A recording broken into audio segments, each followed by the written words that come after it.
Hey guys, welcome back to the channel. So today I'm going to be doing another project. I have this new blank that came in today from Bonafide. I'm going to be removing my dry pod and installing this guy to give myself more leg room. So stay tuned and let's jump into the video. Alright, so this is my new piece that came in today. It's pretty much a blank that I'm going to be installing here in my dry. I'm going to be removing the dry pod and installing this guy here. So this storage pod actually takes up a good bit of room, if I'm being honest. If you've been watching me, you'll see that when I normally fish, I have my minnow bucket here, and I really don't have a whole lot of room, and this boat is a little more narrow than my Hobie. So what I did was I purchased this piece right here from Bonafide. Came in today, so I'm going to be installing that. I do think I'm going to have to go get some foam to go around here. That way I can make it actually watertight, because I do need to drill a hole for my transducer. I'll be showing you how I'm going to do that. But if you compare this front area to my Hobie I have right here, you can see what I did with my Hobie. I cut this wood out. Normally when I have my motor in, I have a little NK180 for this kayak, and I have the NK300 for the Bonafide. But anyway, I cut this out, and I have this huge, you see all this space I have? It's a lot. So I was used to that, and going to the Bonafide, you can see I lost a lot of space. So what I'm trying to do is trying to get some more space by taking this guy out and just putting this piece so I can have all my front space. If you can see in here, I don't really have much in here. I just have a flashlight, a little first aid kit that I put together, a couple of batteries, some fuse, and extra boomerang. So all that stuff I can actually stick behind my seat. I also have the wires. So I'm going to figure out how to reroute that into the inside of the hull. But I'm going to be getting rid of this box. So stay tuned, and I'm going to go run to Home Depot and get some steel if I can attach it to this guy here. So, all right, I'll see you guys in a second.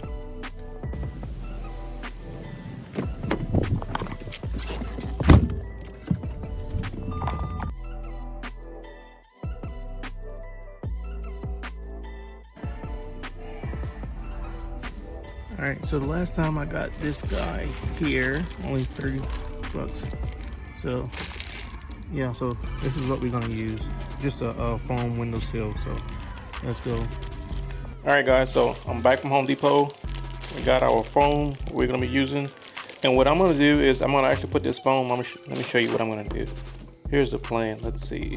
So the plan is to actually put the foam here instead of on the actual blank. I'm gonna actually just stick it here and kind of a perfect circle, or a perfect little, just follow this little diameter or whatever. And then I'll put the plate and kind of it down and then screw it. And it actually came with some longer screws, so I'll utilize these screws as well. The reason why I want to put that foam, because I already know that this plastic against plastic, water is gonna bubble out. I already know. So I've done this with my Hobie. So that's why the first thing I said was, "Lord, let me go and grab some foam." That way it'll kind of smush down and it'll make it somewhat watertight.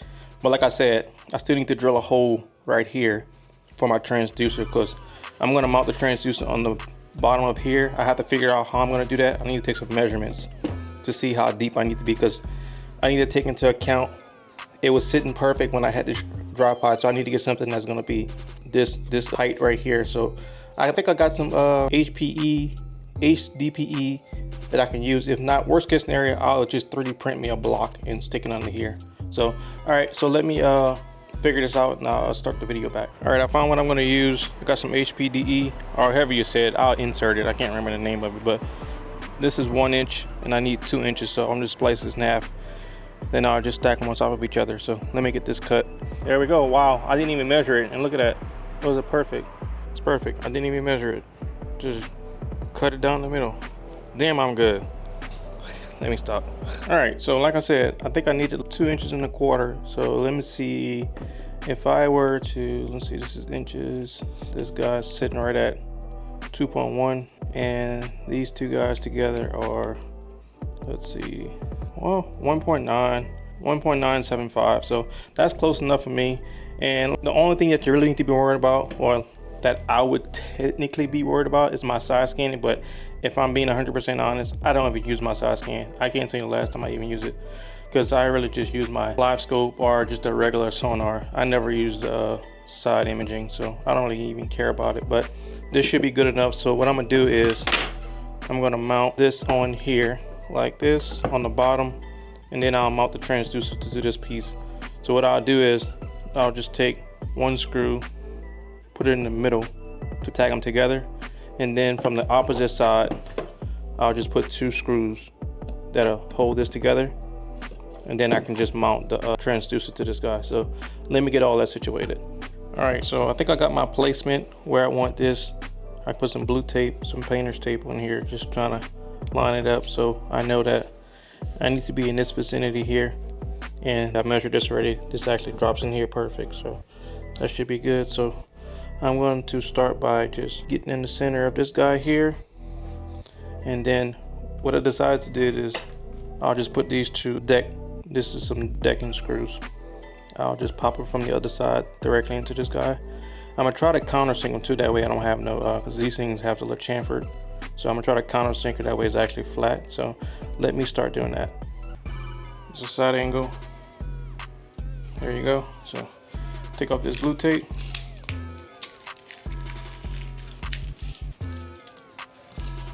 All right, so I'm gonna just test fit this first.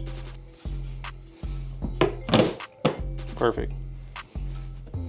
Smooth it out, and yes, I will touch this up with black paint because this is gonna drive me crazy, even though I love that piece of blue tape in there. You know what, let me take that blue tape off. They have a little piece left.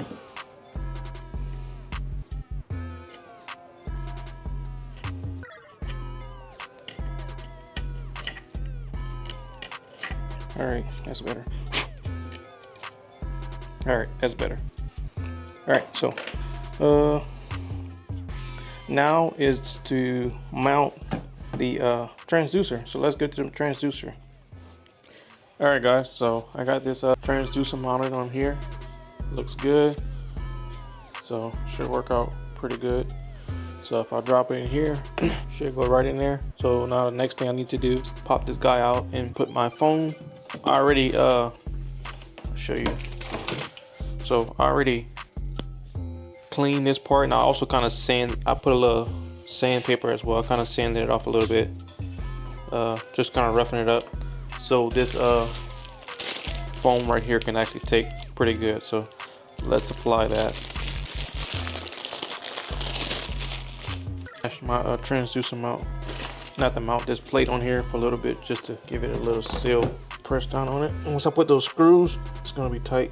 Actually, let me put the screws in there right now, just to get that stuff to stick down there. So let's do that right quick. Then I'll take it back up in about 15 minutes. There we go. Let that push down. Got a flat plate now. Let that foam settle down while I have the pressure on it. Then I'll take it back up in a little bit, because I still need to put like a bead of silicone in here. I have to get some silicone to put inside, because I do have a little hole, so I'm thinking a little water come through here. So I'm gonna try to go find some silicone, but I let this sit for 15 minutes.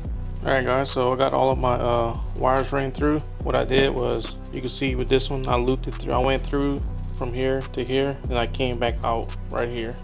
So I used one of my Hobie plugs. You can see right there, use one of my Hobie plugs to secure that down. So let me just get this screwed down. We should be good to go. All right, now I gotta just clean up this freaking mess I have in here. Look at this mess. So I gotta clean this all up, hook this guy back up. My little homemade, I guess, what is it called? A homemade captain bridge. So, all right, let me get this cleaned up and I'll show you guys some final pictures. All right, guys, so here's the final product. So you can see now I have a lot of leg room. So this is nice and even. So let me see how much leg room I actually got now. Got this little yardstick here. Stick this from here. I got up to 30 inches this way here in the front. It's 24, right at 24, actually 24 and a half.